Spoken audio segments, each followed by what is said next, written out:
How you doing, Colin? I'm doing great. So you have a bunch of new offensive linemen, and you tell me, what's a reasonable time? Because you played your guys in the preseason. Mahomes played 3 games. What is a reasonable time for an offensive unit, a line, to say, okay, symmetry, we've got it, they're ready to go? Yeah, this is a unique group. I mean, for my coaching career, at least, I've got 3 rookies, and then I've got 2 veterans. So the right side's all rookies, and the left side are veteran guys. And I haven't had that before. So I'm not sure how long it's going to take for them to fully mature and what they're going to be. But they've got a good start. They work well together, and they've got good size, strength, and they're smart guys. They've had to fight me for those ribs you were talking about. So they're tough kids.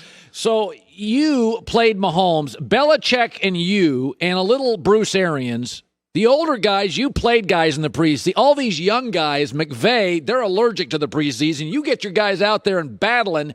Take me through kind of the psychology of why you wanted to play guys in the preseason.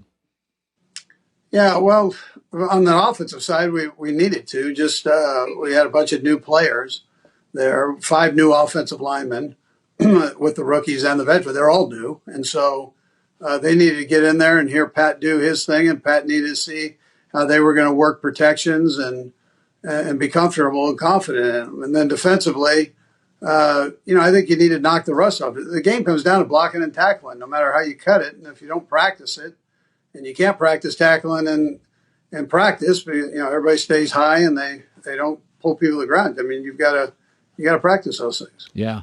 It's interesting, Andy, you've got such a gifted young player in Mahomes, and obviously you're a mentor toward him.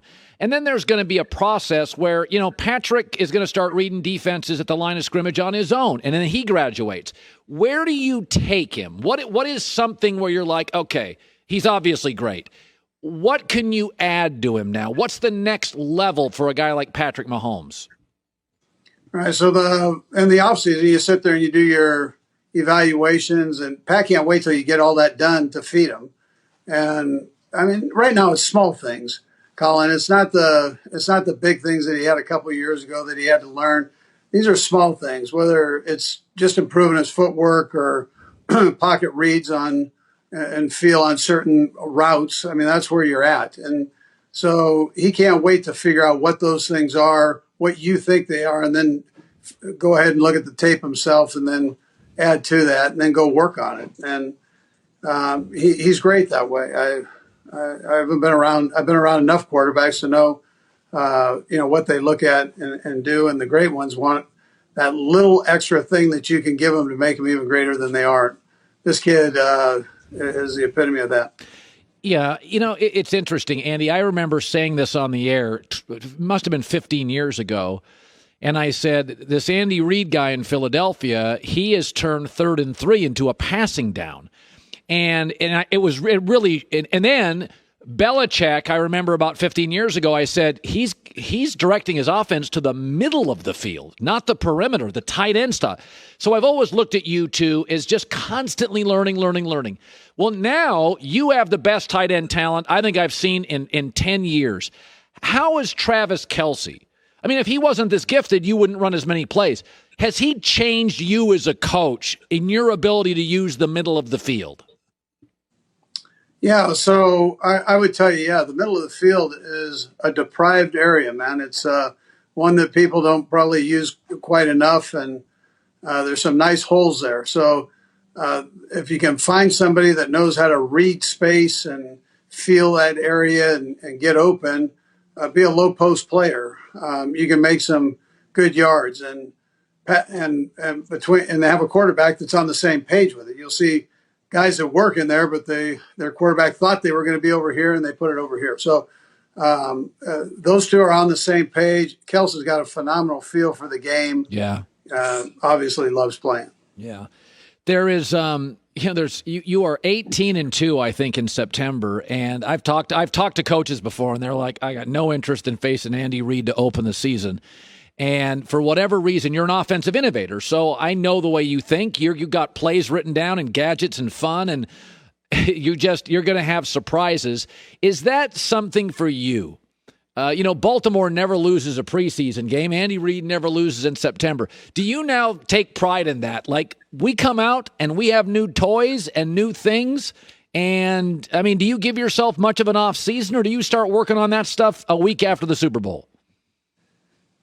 Colin, it's something you love doing. So, I love doing it. And I know I've got more years of having done it than I have going forward. So I even love it more, man. Every day I cherish that I get a chance to do this thing. So it's drawing up plays. I've got a good group of young coaches that love doing it with me. And we get in there and just hammer things out. And the Eric Bieniemys and Kafkas, Blameyers, Melvins, all these guys, Greg Lewis, a lot of them have played for me, so they kind of know how I'm wired. And we love getting in there and just trying to create something new and kind of go off of the thing like, who said you can't do it? Who made the rule up and said you can't do it? That's right. Let's try it and then see if we can make up a rule that says we can't do it, as opposed to somebody telling us that. Boy, I'll tell you, I'm looking at all these quarterbacks in the AFC, and Andy, I don't think I've ever seen in football this many good quarterbacks. I mean, you go back to 60s and 70s, it's really special. I mean, it's every week you're watching stuff. Is it just because of the Elite 11 quarterback camps, or is it because of the coaching? What has happened that it feels like the golden age the last 5 years of quarterbacks? Yeah, first of all, how great is that? I mean, you turn on a college game. I mean, you can go to high school. ESPN is doing all these things with high schools and Fox is, and I mean, it's crazy. I mean, who spends the time doing that? Well, it's because teams are throwing the ball. It's exciting football. And so you look at these colleges, they're winging this thing all over the place. And you get to the NFL, and here we've got an opportunity to get kids that have already thrown the ball. They're not running the wishbone or the option game, the veer, all these things. They're throwing the ball. And so you're one step ahead, and you can utilize the whole field now. They're not coming out with a weak arm necessarily. They're coming out where they've had to spray the ball with the hashes the way they're set in the college game. They've got to spray the ball the wide side of the field. You need some arm strength to do that. So you get in the NFL, it's even easier for them that way. By the way, you grew up next to a baseball stadium. Pull that shirt up. He grew up right next to a baseball.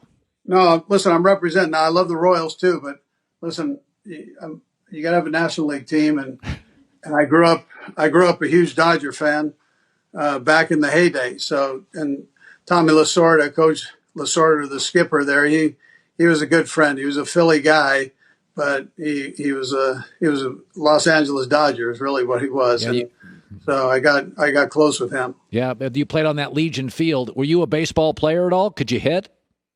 I can hit. What position did I play, Colin? All the chubby guys play what position? Let me guess. Catcher. Yeah, that's where I started off. You got it. Right there. That's funny. All right, yeah. Andy, great seeing you. We're rooting for you. Can't wait for the opener against the Browns. That's going to be all sorts of talent. Great seeing you. Yeah, thanks, Colin. Joy, hello. Hi, everybody. Thanks for watching. Subscribe here to get the latest from the show. Also, be sure to check out more of the best clips from The Herd, or go watch a few segments from other shows on FS1.